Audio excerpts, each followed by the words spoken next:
বিসমিল্লাহির রহমানির রহিম। প্রিয় শিক্ষার্থীবৃন্দ, তোমরা যারা ষষ্ঠ শ্রেণীতে পড়ো, আজকে আমরা তোমাদের ষষ্ঠ শ্রেণীর ইসলাম ধর্ম শিক্ষা প্রথম অধ্যায় আকাইদ সম্পর্কে জানবো। যেমন আকাইদ সম্পর্কে আমরা আজকে জানবো।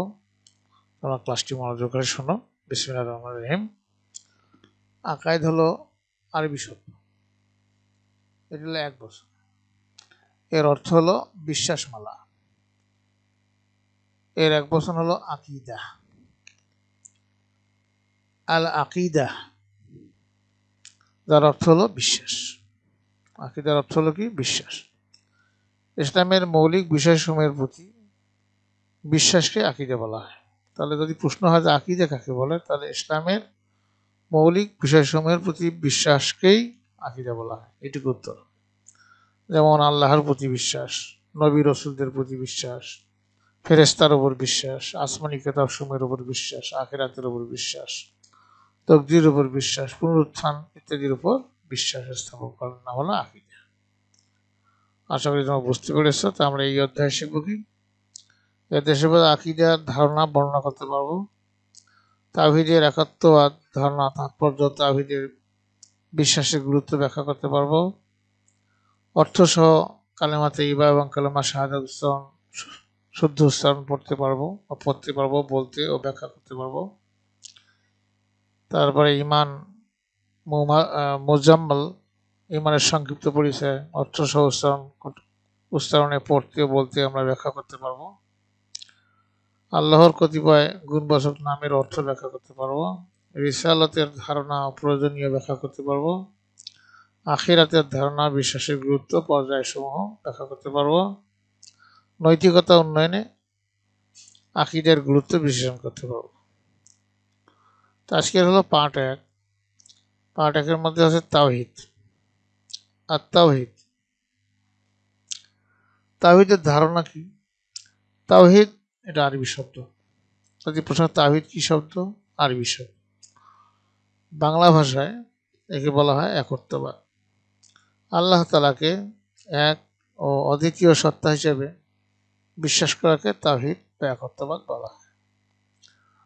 আল্লাহ তাআলাই একমাত্র সৃষ্টিকর্তা, পালনকর্তা, রিজিকদাতা। তিনি ব্যতীত ইবাদতের যোগ্য কেউ নেই। তিনি হলেন একমাত্র ইলাহ। তিনি সকল দোষ ত্রুটি হতে মুক্ত। আল্লাহ তাআলার প্রতি এরূপ বিশ্বাসী হলো তাওহীদ। তাহলে তাওহীদ কাকে বলে? আল্লাহ তাআলার প্রতি বিশ্বাস করাই হলো তাওহীদ। আল্লাহ তাআলা বলছেন, বিসমিল্লাহির রহমানির রহিম, কুল হুয়াল্লাহু আহাদ, আল্লাহুস সামাদ, লাম ইয়ালিদ ওয়া লাম ইউলাদ ওয়া লাম ইয়াকুল লাহু কুফুয়ান আহাদ। এটা আরবি কোরআন শরীফের একটি সূরা ইখলাস, এখানে দেখানো হয়েছে। এটার অর্থ হলো, বলুন যে তিনি আল্লাহ এক অদ্বিতীয়, আল্লাহ কারো মুখাপেক্ষী নন, সকলেই তার মুখাপেক্ষী। তিনি কাউকে জন্ম দেননি এবং তাকেও কেউ জন্ম দেওয়া হয়নি, এবং তার সমতুল্য কেউ নাই। সূরা আল ইখলাস, এখানে আয়াত হলো 1 হইতে 4টি। আল্লাহর পরিচয় সম্পর্কে আমরা একটু জানবো। আল্লাহর পরিচয় কি? আল্লাহ তাআলা এক ও অদ্বিতীয়। তিনি সত্তাগতভাবে যেমনই একক, তেমনি গুণাবলিতেও তুলনাহীন। অর্থাৎ মহান আল্লাহ একক সত্তা, তার কোনো সমকক্ষ নেই। তিনি কারো সন্তান নন, আবার কেউ তার সন্তানও নয়। গুণাবলীর দিক থেকে আল্লাহ মহান, অদ্বিতীয়। তিনি সকল গুণের আধার। তিনি চিরস্থায়ী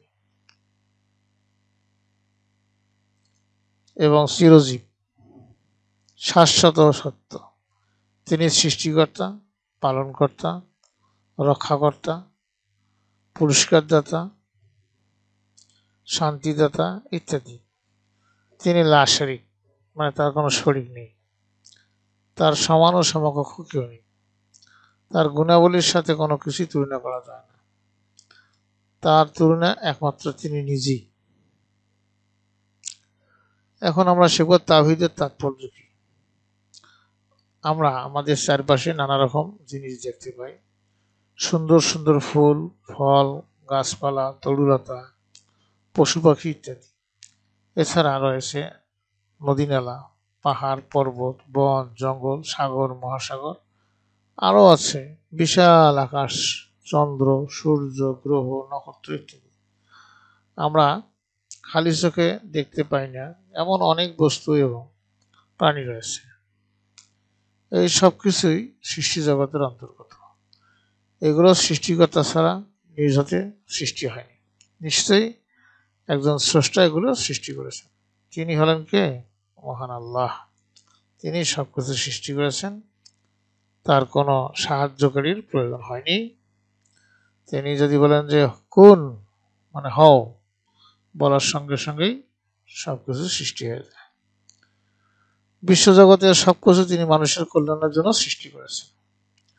মানুষ জ্ঞান বুদ্ধি প্রয়োগ করে এগুলো থেকে উপকার লাভ করে। সুতরাং মানুষের উচিত তার স্রষ্টার প্রতি কৃতজ্ঞতা প্রকাশ করা, এক আল্লাহ তাআলার আনুগত্য এবং ইবাদত করা। তার ইবাদতের জন্য কাউকে শরীক করা যাবে না। এইভাবে মহান আল্লাহ তাআলার তাওহীদ সত্যবাদের প্রতি অনুগত হলে মানুষ দুনিয়া এবং আখিরাতের জীবনে কল্যাণ ও সফলতা লাভ করতে পারবে। তাহলে দুনিয়ার জীবনে এবং আখিরাতের জীবনে কল্যাণ ও সফলতা লাভ করতে হলে তাওহীদ বা একত্ববাদের প্রতি অনুগত হতে হবে। তাওহীদে বিশ্বাসের গুরুত্ব। তাওহীদ বা আল্লাহ তাআলার একত্ববাদে বিশ্বাস আকাইদের সবচেয়ে গুরুত্বপূর্ণ বিষয়। ঈমান ও ইসলামের মূল ভিত্তি হলো তাওহীদ। তাওহীদের বিশ্বাস না করলে কেউ মুমিন বা মুসলিম হতে পারে না। সকল নবী রাসূল তাওহীদের দাওয়াত দিয়েছেন। সকলেই ঘোষণা করেছেন যে আল্লাহ তাআলা এক, অদ্বিতীয়, আর তার তুল্য কিছুই নেই। তাওহীদে বিশ্বাস মানুষকে দুনিয়াতে কল্যাণ দান করে, আর তাওহীদের বিশ্বাসী যখন যারা আছে, তাওহীদি বিশ্বাসীগণ আখিরাতে জান্নাত লাভ করবে। তাওহীদে বিশ্বাসের উদাহরণ এখানে পেশ করা হয়েছে। আমরা সকলেই হযরত ইব্রাহিম আলাইহিস সালামের নাম শুনেছি। তিনি ছিলেন একজন নবী ও রাসূল। তিনি এক মূর্তি পূজক পরিবারে জন্মগ্রহণ করেন। তার পিতা ছিলেন মন্দিরের পুরোহিত। তার সময়ের লোকজন আল্লাহ তাআলার কাছে একত্ববাদী বা তাওহীদি বিশ্বাস করত না, বরং তারা মূর্তি পূজা করত। তাদের রাজা নমরুদের উপাসনা করত। হযরত ইব্রাহিম আলাইহিস সালাম এসব করতেন না। তিনি ভাবলেন মূর্তি বা নমরুদ কোনো কিছুই স্রষ্টা হতে পারে না, কেননা এগুলি নিজেরাই ধ্বংসশীল। সুতরাং এদের উপাসনা করাও ঠিক নয়। এভাবে তিনি স্রষ্টা সম্পর্কে চিন্তা করতে লাগলেন। প্রথমে তিনি ভাবলেন যে আকাশের তারকা, বুঝতে পারলেন না আকাশের তারকা, চন্দ্র, সূর্য ইত্যাদি হয়তো মানুষের সৃষ্টিকর্তা। কিন্তু এগুলো একে একে অদৃশ্য হয়ে গেলে তিনি বুঝতে পারলেন যে এগুলো মানুষের স্রষ্টা বাইরে নয়, কেননা এগুলো কোনোটাই স্থায়ী নয়। এরা অস্ত যায়, অদৃশ্য হয়। বরং এই সব কিছুই যিনি সৃষ্টি করেছেন এবং সুন্দরভাবে পরিচালনা করেন তিনি হচ্ছে ইলাহ, তিনি হচ্ছেন মাবুদ, অথবা তিনি এই অদৃশ্য সত্তার ঈমান আনলেন এবং তাওহীদে বিশ্বাস স্থাপন করলেন। এইভাবে বিশ্বজগতে নানা সৃষ্টির প্রতি লক্ষ্য করে হযরত ইব্রাহিম আলাইহিস সালাম আল্লাহর একত্ববাদের সাক্ষ্য প্রদান করলেন। অতএব তাওহীদের অর্থ একত্ববাদ। আল্লাহ তাআলা সত্তা এবং গুণাবলীতে এক এবং অদ্বিতীয়। আমরা তাওহীদে বিশ্বাস করব এবং সেই দিনে আমল করব। আল্লাহ তাআলার সাথে কোনো কিছুকে শরীক করব না। আমরা তাওহীদের শিক্ষা হলো আকাইদের সর্বপ্রথম এবং প্রধান বিষয়গুলো তাওহীদ। তাওহীদের অর্থ হলো আল্লাহ তাআলাকে এক, অদ্বিতীয় বলে বিশ্বাস করা, তার সঙ্গে কাউকে শরীক না করা। তাওহীদ থেকে আমরা নির্মিত শিক্ষাগুলো পাইতে পারি।